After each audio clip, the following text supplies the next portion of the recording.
بسم اللہ الرحمن الرحیم۔ ناظرین و سامعین، آج کا ہمارا جو ٹاپک ہے وہ بہت اہم ہے کیونکہ قربانی کے ایام تقریباً قریب ہیں، تو اس سلسلے میں بھینس کی قربانی، کٹے کی قربانی کرنا یہ جائز ہے یا ناجائز ہے؟ اس پر بہت سارے دلائل موجود ہیں، اور میں نے کچھ عرصہ پہلے بھی عرض کیا تھا کہ بعض لوگ جو ہے وہ جو اجماعی مسائل ہیں ان کو چھیڑتے ہیں۔ وجوہات بہت ساری ہیں، بعض ویوز لینے کے چکر میں اور بعض فیم کے چکر میں، کچھ اور بھی صورتحال ہے۔ یہ وہ مسائل ہیں کہ جس پر امت کا اجماع ہے، اور جب آگے آپ دلائل سنیں گے انشاءاللہ تو آپ کو معلوم ہوگا کہ یہ تو اجماعی مسئلہ تھا، اتفاقی مسئلہ تھا، اس پہ آج کیسے اختلاف پیدا ہو گیا۔ سب سے پہلے تو یہ ہے کہ اللہ تعالیٰ نے قرآن مجید کے اندر جو قربانی کے جانور ہیں ان کے لیے بہیمۃ الانعام کا جو لفظ ہے وہ ارشاد فرمایا، بہیمۃ الانعام یعنی چوپائے۔ یہ سورہ حج ہے، آیت نمبر 34 ہے، پارہ نمبر 17 ہے، اس میں یہ موجود ہے وَلِكُلِّ أُمَّةٍ جَعَلْنَا مَنسَكًا لِيَذْكُرُوا اسْمَ اللَّهِ عَلَى مَا رَزَقَهُم مِّن بَهِيمَةِ الْأَنْعَامِ، اور ہر امت کے لیے ہم نے ایک قربانی مقرر فرمائی تاکہ وہ اس بات پر اللہ کا نام یاد کریں کہ اس نے انہیں بے زبان چوپاؤں سے رزق دیا، بہیمۃ الانعام۔ پھر خود قرآن نے بہیمۃ الانعام کی وضاحت فرمائی ہے ایک اور مقام پہ، سورۃ الانعام میں، یہ پارہ نمبر 8 ہے، آیت نمبر 143 اور 44، اس کے اندر یہ موجود ہے ثمانیۃ ازواج من الضأن اثنین ومن المعز اثنین ومن الابل اثنین ومن البقر اثنین۔ یہ بہیمۃ الانعام کی قرآن خود تفصیل بیان کر رہا ہے کہ اللہ نے 8 نر اور مادہ جوڑے پیدا کیے، ایک جوڑا بھیڑ سے، ایک جوڑا بکری سے، اور ایک جوڑا اونٹ کا، اور ایک جوڑا گائے کا۔ یہ خود قرآن وضاحت کر رہا ہے۔ اب تیسری بات اس سلسلے میں آپ دیکھیے ذرا، اسی آیت کی تفسیر ہم آج کی کسی مفسر سے نہیں کرواتے، مشہور تابعی مفسر ہیں حضرت لیث رحمہ اللہ تعالی، تفسیر در المنصور کے اندر اسی آیت کے تحت جلد نمبر 3 کے اندر یہ موجود ہے، صفحہ نمبر 371 پر فرماتے ہیں کہ الجاموس والبختی من الازواج الثمانیہ، بھینس کو چونکہ عربی کے اندر جاموس کہتے ہیں، تو مشہور تابعی بزرگ نے جب اس آیت کی تفسیر فرمائی کہ یہ جو 8 جوڑے ہیں، اس میں فرماتے ہیں جاموس بھی انہی 8 جوڑوں کے اندر شامل ہے، کر رہے ہیں بار بار ایسے مسائل کو چھیڑ رہے ہیں۔ انہوں نے اسی بات کی طرف بار بار اشارہ کر رہے تھے کہ جی 8 جوڑے تو قرآن نے ذکر ہیں وہ مختلف یعنی ہیں۔ جو شخص کٹے کی قربانی کرتا ہے اس کی قربانی اللہ کے ہاں قبول نہیں، اس کی قربانی اللہ کے ہاں قبول جو نہیں ہے۔ گائے کی جو کٹے کی اور بھینس کی قربانی کرتا ہے اس کی قربانی کو اس کو کوئی اجر نہیں، اس کو کوئی اجر نہیں ہے۔ اب مجھے بتائیں گھوڑا جو ہے، اور کٹے کی قربانی پہ یا گائے بھینس کی قربانی پہ جو اتنے پیسے لگاتے ہیں وہ سمپل ایک جانور ذبح ہوا، وہ قربانی نہیں کہہ سکتے اس کو۔ قربانی کا اجر و ثواب نہیں ہے۔ دیکھیے جی، ایک سے کیے، اس میں وَمِنَ الْبَقَرِ اثْنَيْن یعنی بکر کا ذکر ہے، گائے کا، اس میں جاموس کا ذکر تو نہیں ہے، بھینس کا ذکر تو نہیں ہے، تو بھائی یہ اسی کی قسم ہے، بکر کی قسم ہے، گائے کی قسم ہے بھینس، اور یہ ہم نہیں کہہ رہے، یہ مشہور تابعی بزرگ کہہ رہے ہیں۔ وہ فرماتے ہیں کہ یہ الجاموس والبختی من الازواج الثمانیہ، ان 8 جانوروں میں جن کا اللہ نے ذکر فرمایا اس میں یہ بھینس بھی شامل ہے۔ پھر آپ لغت کی طرف اگر آپ آئیں تو لغت کی جتنی کتب ہیں آپ مارکیٹ سے، آپ نیٹ سے اٹھائیے، اس میں لسان العرب بہت مشہور ہے، تاج العروس بہت مشہور کتاب ہے لغت کی، ان تمام کے اندر یہ موجود ہے۔ وہ فرماتے ہیں کہ الجاموس نوع من البقر، کہ یہ جو بھینس ہے یہ گائے ہی کی ایک قسم ہے۔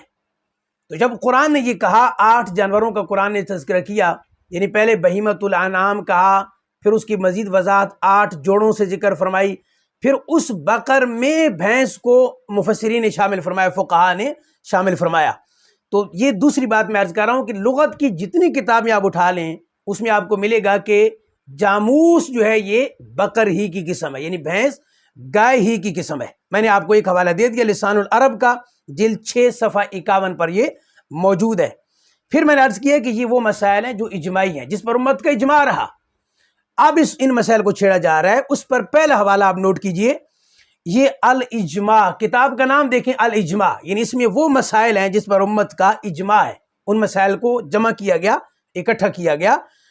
وہ فرماتے ہیں کہ وَأَجْمَعُوا عَلَىٰ أَنَّ حُکْمَ الْجَوَامِيسَ حُکْمُ الْبَقَرِ، کہ ائمہ حضرات کا اس بات پر اجماع ہے کہ بھینس کا حکم گائے والا ہے۔ اب اس سلسلے میں اگر آپ عرض کروں آپ کو تو ایک میں آپ کو ساتھ مثال بھی دے دوں جو آپ کو ناظرین کو سامعین کو سمجھ بھی آئے۔ جہاں ذکر آتا ہے نا، فقہا علماء محدثین زکوٰۃ کا ذکر کرتے ہیں کہ فلاں شے اس کی اتنی زکوٰۃ، فلاں شے اس کی اتنی زکوٰۃ، یہ آپ کوئی بھی کتاب اٹھائیں، مثال کے طور پہ میرے پاس یہ امام بخاری کے استاد ہیں مصنف ابن ابی شیبہ، اس کے اندر بھی موجود ہے۔ اس میں سونا کا ذکر آئے گا، چاندی کا آئے گا، مال تجارت کا آئے گا، زمین کا آئے گا، اس میں ایک آئے گا جانوروں کی زکوٰۃ کا۔ آپ کوئی کتاب اٹھا لیں جہاں ذکر آئے گا نا کہ گائے اتنی ہو تو اتنی زکوٰۃ بنتی ہے، یہ عوام کو مسئلہ انشاءاللہ سمجھ آئے گا۔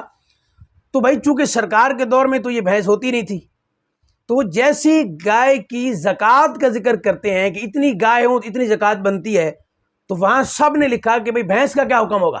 وہ کہتے ہیں بھینس گائے کے حکم میں ہے۔ مثلا زکوٰۃ کی باری آئے تو بھینس گائے کے حکم میں ہے۔ دودھ کی باری آئے، وہ جو صاحب کہہ رہے تھے کہ جی سرکار نے تو قربانی نہیں کی، تو سرکار بھائی بھینس پائی نہیں جاتی تھی تو سرکار نے تو دودھ بھی نہیں پیا، سرکار نے تو اس کا گوشت بھی نہیں کھایا۔ تو جب گوشت نہیں کھایا تو آپ کہتے ہیں یہ چونکہ گائے کی مثل ہے تو گوشت کھا سکتے ہیں۔ دودھ نہیں پیا سرکار نے، آپ کہتے ہیں گائے کی مثل ہے، دودھ پی لو۔ اچھا زکوٰۃ کا مسئلہ آتا ہے، کہتے ہیں گائے کی مثل ہے، زکوٰۃ جو گائے کی وہی بھینس کی۔ تو جب تین چیزوں میں، گوشت میں، دودھ میں، زکوٰۃ میں، بھینس گائے کے حکم میں ہے، تو وہ کون سی وجوہات ہیں کہ قربانی میں گائے کی مثل نہیں ہے؟ یہ بھی اس پر آپ کسی سے بھی سوال کر سکتے ہیں، انشاءاللہ وہ خاموش ہی ہوگا۔ یا تو پھر اس بحث کے علیحدہ سے مسائل نکال کے لائیں، حدیث سے، کہیں اور سے۔ جب ہر حکم میں، اور دیکھ میں آپ کو بلکہ عرض کروں حضرت امام حسن بصری کا، وہ فرماتے ہیں کہ الجاموس بمنزلۃ البقر، وہ فرماتے ہیں کہ بھینس گائے کے درجہ میں ہے، ہر حوالے سے گائے کے درجہ میں ہے۔ اور حوالہ آپ نوٹ کیجئے، المصنف ابن ابی شیبہ میرے پاس یہ موجود ہے، امام بخاری کے استاد ہیں، جلد 7 صفحہ 65 پر، موطا امام مالک صفحہ نمبر 294 پر، مصنف عبدالرزاق اس میں جلد 4 صفحہ 23 پر یہی چیز موجود ہے کہ الجاموس بمنزلۃ البقر، کہ بھینس گائے کے حکم میں ہے، اس کے حکم میں، جو حکم گائے کا وہی حکم بھینس کا۔ تو پھر آپ زکوٰۃ کے مسائل نکالیے، حدیث ہمیں دکھائیے کہ بھینس کا کیا حکم ہے، وہاں پہ آپ کہتے ہیں نہیں جو گائے کا ہے وہی بھینس کا ہے۔ تو قربانی میں بھی چونکہ یہ جنس ان کی ایک ہے، گائے اور بھینس کی جنس فقہا کے یہاں ایک ہے۔ حضرت امام احمد بن حنبل کا سنیے ذرا، کتنے بڑے امام ہیں آپ فرماتے ہیں کہ جب بھینس کی قربانی کے متعلق ان سے سوال ہوا نا، تو آپ نے فرمایا کہ لا عارف، میں اس کے جواز کے متعلق کسی کا اختلاف نہیں پاتا، اتنا اجماعی مسئلہ تھا یہ، اس پر سارے متفق تھے۔ آج ویوز کے چکر میں جو ہے یہ اس میں اختلاف پایا جا رہا ہے۔ یہ امام احمد بن حنبل کی جو مسائل ہے کتاب، اس پر صفحہ 4027 پر مسئلہ نمبر 2865 پر یہ موجود ہے کہ وہ کہتے ہیں میں جواز کے متعلق اختلاف ہی نہیں پاتا، سب کا اتفاق ہے کہ یہ بالکل جائز ہے اس کی قربانی۔ پھر کروڑوں مالکیوں کے پیشوا امام مالک بن انس رضی اللہ تعالیٰ عنہ، وہ فرماتے ہیں موطا امام مالک کے اندر کتاب الزکوٰۃ کے اندر صفحہ نمبر 294 پر، وہ کہتے ہیں کہ بے شک بھینس تمام احکام میں گائے کی طرح ہے۔ جب تمام احکام میں گائے کی طرح ہے تو قربانی میں گائے کی طرح کیوں نہیں ہے؟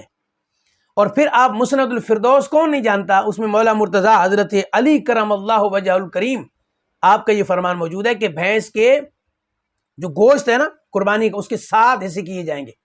یہ حضرت علی کا فرمان ہے مسند الفردوس کے اندر۔ عجیب بات ہے کہ جس پہ اتفاق تھا اس کو آج امت میں انتشار اور افتراق کا ذریعہ بنا دیا گیا۔ میں آپ کے سامنے اور 20 حوالے پیش کر سکتا ہوں، لیکن کلپ ہمارا طوالت کا شکار نہ ہو، اس میں آخری بات میں عرض کر رہا ہوں آپ کو۔ اس سلسلے میں آخری گزارش یہ ہے کہ جو صاحب یہ بیان کر رہے ہیں ان کے اپنے جو اہل حدیث حضرات ہیں جو غیر مقلدین ہیں، اس میں یہ سب سے پہلے ان کے فتاوی ثنائیہ، ان کے شیخ الاسلام ہیں، بہت بڑے ان کے عالم ہیں، جلد نمبر 1 یہ فتاوی ثنائیہ اور اس کا صفحہ نمبر 808 ہے، آخری اس کا پیج ہے، اس میں انہوں نے باقاعدہ لکھا ہے، جب اس پر تفصیلی انہوں نے بحث کی ہے، وہ کہتے ہیں کہ جب ہم بہیمۃ الانعام اس کے عموم پر نظر ڈالی جائے تو حکم جواز قربانی کے لیے یہ علت کافی ہے۔ وہ کہتے ہیں یہ کافی ہے کہ بہیمۃ الانعام کے عموم پر نظر رکھیں تو بھینس کی قربانی بالکل جائز ہے۔ چند اور حوالے ان کے علماء کے آپ سن لیں۔ حافظ محمد گوندلوی کا فتویٰ جو ہے وہ کہتے ہیں بھینس بھی بقر میں شامل ہے، اس کی قربانی جائز ہے۔ ہفت روزہ الاعتصام میں جلد 20 شمارہ 10 صفحہ 29 پر موجود ہے. یہ ان کے علماء کے میں نام لے رہا ہوں سارے. عبد القادر حصاروی سائیوال کا فتویٰ اس پر موجود ہے. خلاصہ بات یہ کہتے ہیں کہ بکری گائے کی فرماتے ہیں قربانی مسنون ہے، اور بھینسا کی قربانی جائز اور مشروع ہے، اور ناجائز لکھنے والے کا مسلک واضح نہیں ہے. اسی طرح آپ ابو عمر عبدالعزیز نورستانی کا فتویٰ دیکھ لیں. حافظ عبد القہار یہ اہل حدیث حضرات کے مفتی ہیں، جماعت اہل حدیث کراچی، ان کا فتویٰ موجود ہے. حافظ احمد اللہ فیصل آبادی ان کے بہت بڑے عالم ہیں، ان کا فتویٰ ہے. مولوی محمد رفیق الاسری ان کے بہت بڑے عالم، ان کا فتویٰ ہے. یہ پانچوں فتوے آپ، ایک کتاب ہے بھینس کی قربانی کا تحقیقی جائزہ، اور لطف یہ ہے کہ اہل حدیث حضرات کے اپنے عالم نے کتاب لکھی ہے اور انہوں نے ثابت کیا ہے کہ بھینس کی قربانی بالکل جائز ہے. حافظ نعیم الحق ملتانی اس کے اندر یہ موجود ہیں سارے حوالہ جات ان کی کتابوں کے. اور اس طرح میرے پاس ایک اور کتاب فتاوی نظیریہ ان کا موجود ہے، اس کے اندر بھی موجود، فتاوی ثنائیہ کے اندر بھی موجود. تو یہ ثابت ہو گیا قرآن سے لے کے احادیث سے لے کے لغت سے لے کے فقہا کی کتب سے لے کے اور ان کی اپنی کتابوں سے لے کے کہ بھینس کٹے کی قربانی بالکل جائز ہے. یہ زکوٰۃ میں اس کی مثال ہے، دودھ گوشت میں اس کی مثال ہے، تو قربانی میں بھی اس کی مثل ہے. وآخر دعوایا ان الحمد للہ رب العالمین.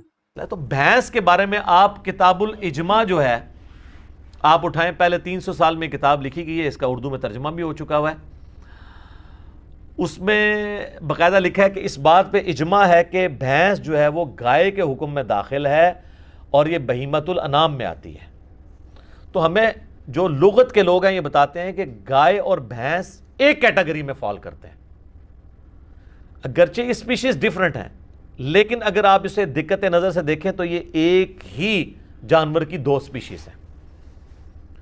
عرب کے اندر گائے پائی جاتی ہے، ہمارے یہاں پہ بھینس پائی جاتی ہے.